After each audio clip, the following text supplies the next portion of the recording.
Hey, what's up, guys? It's Chris from Complete Canine Training, and I haven't done a dog training tip of the week in some time.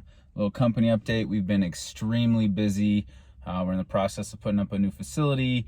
We are going through county permitting and all of that, as well as just we've got a ton of dogs that have gone through training over the last few months. So we've been focused on dog training, not putting out tips. I'm waiting for some guys to show up so we can get started with tracking. So I figured I'd take a few minutes and actually give you a dog training tip. It's more of a PSA to everybody who owns a dog, who has done any amount of training with their dog, whether it be in a professional capacity where you've gone to a trainer and done a board and train program, or if you've done training on your own at home, one-on-one training, any type of lesson, any type of training you've done with your dog. This applies to you. Or if you haven't done any training with your dog, this especially applies to you. So I want to set kind of a baseline assumption, or not even really assumption, just a baseline knowledge bomb. When your dog goes through training, they learn a whole lot.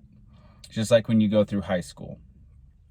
If you don't continue working with your dog after training, they're going to regress. Just like I don't remember everything from high school that I learned.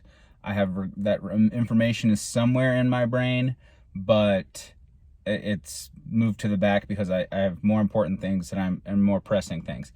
Same thing with your dog. They're animals, right? They have their own brain. That means they have their own thought processes. They can be defiant just like teenagers. They can be stubborn. They work for a reward just like we do. So there's a lot of similarities in the way that dogs learn and the way that we learn, actually. In fact, it's the exact same. They learn through consequence. So consequence being both positive consequence and negative consequence. Good example of that is the dog sits, I give him a piece of food, boom, there's a positive consequence for sitting, right? On the flip side of that, the dog jumps on the counter, I give them a leash correction, and there's a negative consequence for jumping on the counter. They learn that, well, when I sit, I get food, so that's a positive behavior. I'm going to continue to do that more frequently.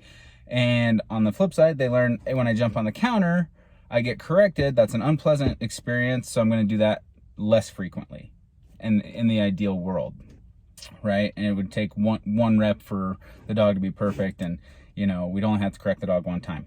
Unfortunately, that's not how we learn, or dogs learn for that matter. We have to be consistent and maintain rules and boundaries and structure for the dog. Structure is probably the number one thing that will save your dog in your home environment, or save your house, or, you know, just make your relationship 100% better than if you have no structure at home. And what I mean by structure is not a military structure. It's not, you know, you get 3 hours outside and 3 hours with me and then 2 hours in your, you know, you don't have to be that structured in that regard, but you do need to have structure in terms of this is what's allowed and this is what's not allowed. And I'm going to be very firm on that when you do something that's not allowed, it's always going to be not allowed. That's what we call in the dog training world, we're extincting a behavior, or causing that behavior to go extinct. It no longer happens. So going back to the counter surfing example, the dog, the first time he jumps on the counter, he doesn't get a punishment. There's no reward either, unless there's food or something on the counter.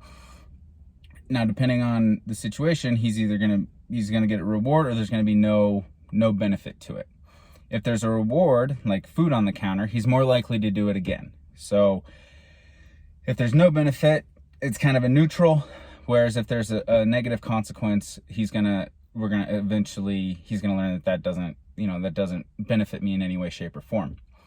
So going into the actual example, dog jumps on the counter, I give him a correction, he starts to learn that, hey, jumping on the counter yields a negative result for me, a negative consequence. So he is not going to just take that one consequence and be completely done. He's like, oh, I'm never going to jump on the counter again. Likelihood of that happening is very, very slim. So we have to maintain consistency on our side and really monitor the dog and manage their behaviors through consequences. We have to teach them what's okay and what's not. So the next time he jumps on the counter, he needs to get that same correction, and the next time and the next time. Over time, He's going to say, you know what, I've jumped on the counter 30 times and 30 times I've been corrected. I'm just going to stop jumping on the counter, right? So that's where the extincting a behavior comes in. He's learned through consequence, in this case, a negative consequence, that when he jumps on the counter, he doesn't get rewarded, right? It's the same thing on the positive end of the spectrum where I want him to sit, right? So, or on the obedience side rather, not necessarily positive. So I tell him to sit, he gets a piece of food. That's a positive consequence. I tell him to sit, he gets another piece of food. Over time and repetition, when he sits, he gets a piece of food. So he's learning when I sit, I get rewarded. So he's going to do that sit more frequently when commanded or asked, because it always leads to a positive result. It always leads to a positive consequence. So that's kind of the baseline of how dogs learn, and what we really need to keep in mind when we're managing our dogs at home. Now, management is one big aspect of creating harmony at home. We can't have management without training. So that it's a two-piece puzzle, right? You have to have the training done. The dog has to know sit. He has to understand a correction. He has to understand consequence as a whole. He has to understand there's good things and bad things that happen based off of his behavior. That's training. So we can teach a sit, we can teach a down, a place command, heeling. All of those are obedience behaviors that we can teach. And then we use those obedience behaviors to manage at-home behaviors. So we say, hey, you're not allowed to jump on the counter, so here's a correction. Instead, I'm going to put you on your place. So, or maybe he's barking at the door. We're going to say, no, you're not allowed to bark at the door. We're going to redirect to an obedience behavior that puts us in a position of control.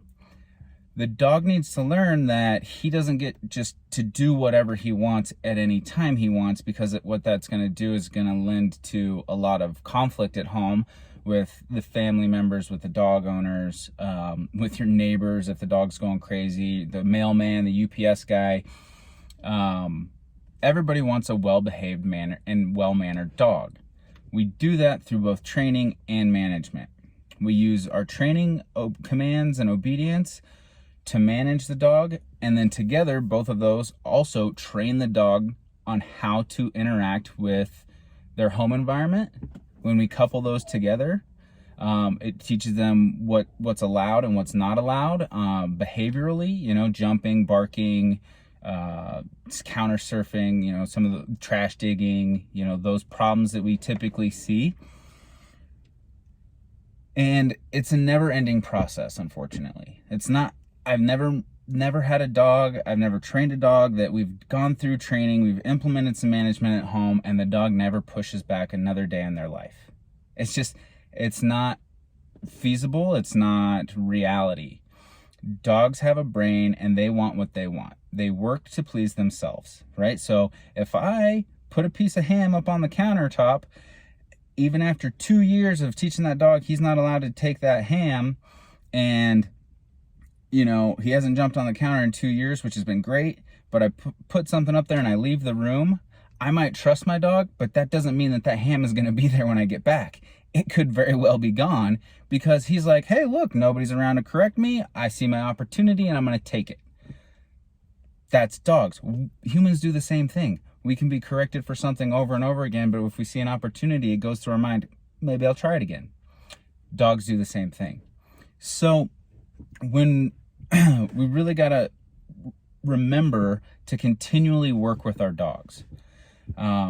We can ease up on stuff once they become solid. He's not bolting out the door anymore, so I don't got to have the pinch collar on him every single time we go to the door for a walk and things like that. Those things become habits, and my management is less strict, I guess. I don't have to manage quite as much because the dog has fallen into a routine and the structure that I've set. But if he starts pushing me, I have to bring back that control. I have to say, hey, nope, we're still not bolting out the door. You're still not allowed to jump on the counter. You're still not allowed to bark at everybody who walks past the house.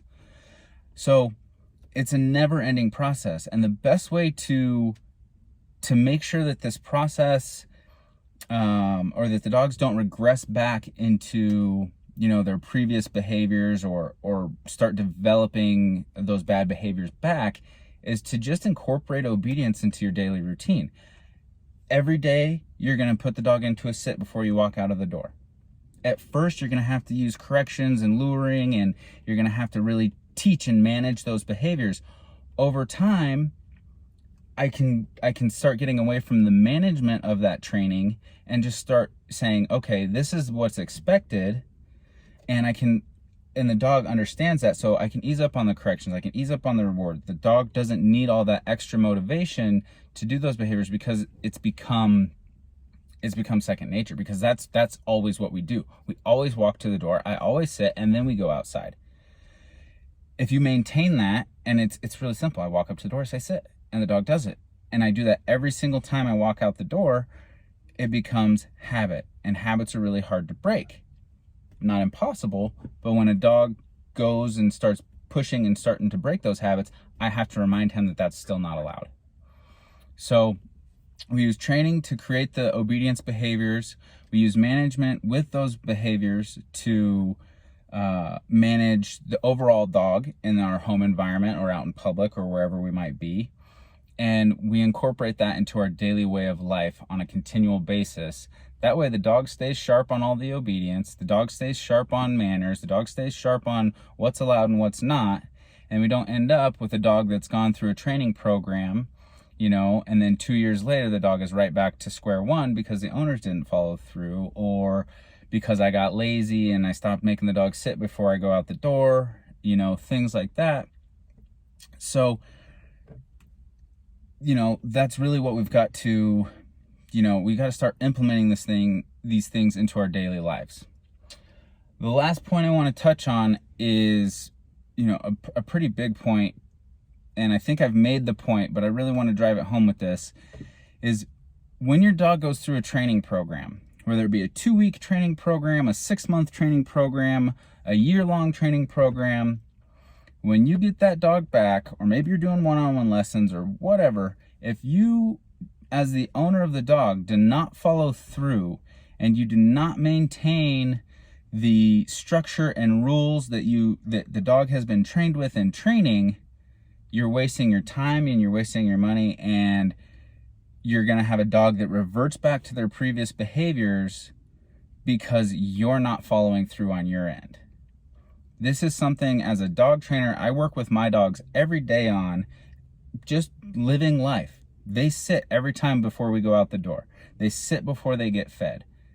They don't get to bark at people when they come to the door. Those things I maintain every single day, because if I don't, they're going to think it's okay to get away with it, and they're going to push further and further and further. And then it's like I don't even have dogs that are behaved at all because they can get away with stuff. Just like teenagers. You tell them not to do something, if there's no consequence, they're going to do it anyway, right? So with dogs, it's the same thing. We've got to really maintain that structure so that they can continue to be great dogs throughout their entire life. And like I said, we start off at the beginning of a training program, and I'm very strict about things, and this is okay, this is not okay, and I'm very consistent in what I allow and what I don't allow. Then over time, that becomes habit for the dog, so I get to ease up on how strict I need to be with the dogs because they just start doing it. And then I always, just in the back of my mind, I'm always making sure that the dog understands that if they want to push me, I'm going to set them straight and say, hey, no, that's still not allowed. I'm still the one in control here. And they're going to go, yep, I tried it once, I'm going to stop trying again for another 2 years, ideally. So really, as owners, you've got to get the training for the dog, you've got to get the management for the dog, and you've got to utilize that throughout the life of the dog. And that is what's going to make you a successful dog owner. It's going to make your neighbors envious of your dog. And you just got to remember, I'm not going to quit on my dog at any time. I'm not going to get lazy. I'm not going to get super lax, because if I do, my dog's going to revert back to old behaviors. So my guys just got here for tracking, so I've got to get going. I appreciate you watching this video. I know it's a longer one. I hope you got something out of it. Leave a comment, something, give me some feedback in below. If you have specific issues or anything with your dog, feel free to reach out, and don't forget to subscribe to the channel. I'm going to start getting back on the weekly dog training tips as frequently as I can. And yeah, enjoy the rest of your day. It's a beautiful day here in Colorado. I hope you guys are having the same thing. Later.